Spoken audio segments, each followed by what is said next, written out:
In a small African village called Kijiji Chamwezi, there was an old graveyard near a giant baobab tree. The elders always warned the youth, respect the resting souls.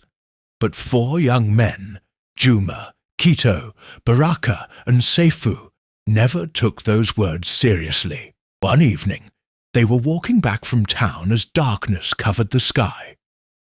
Instead of using the long, safe road, they chose the graveyard as their shortcut. The wind moved through crooked tombstones, and an owl cried from a dry branch.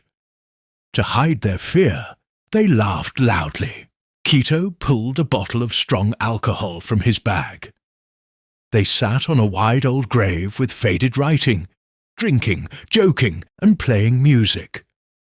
Soon Baraka started dancing on the grave, and the others joined him, stomping and laughing without respect.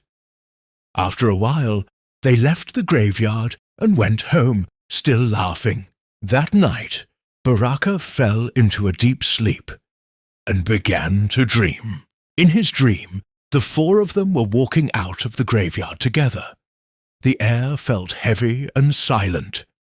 Just as they reached the gate, they heard a loud cracking sound behind them. Thump, thump, thump. They turned around. The grave they had danced on began to split open. Dust rose into the cold air. Slowly, a shadowy figure wrapped in torn burial cloth rose from the ground. Its eyes glowed faintly in the darkness. The music they had played earlier started again by itself, slow, heavy drums beating like a heart. The young men tried to run, but their legs refused to move. Instead, their bodies began dancing on their own, repeating the same steps they had mocked earlier. Fear filled their faces as their feet pounded the ground harder and faster. They cried out for help, but the drums grew louder. A deep voice echoed around them. "You mocked my rest. Now dance without peace." Baraka shouted, "We are sorry. Forgive us." The others cried with him. Suddenly, the drums stopped. The spirit lifted one hand slowly and said, "Respect the silent places, or you will never stop dancing."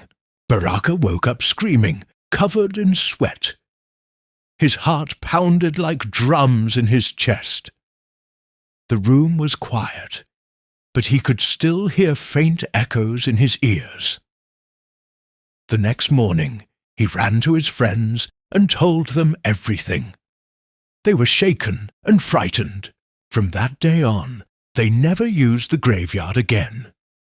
They warned every young person in the village to respect the resting souls, and sometimes, late at night, Baraka still heard soft drums, reminding him of the dream where the grave opened and forced them to dance.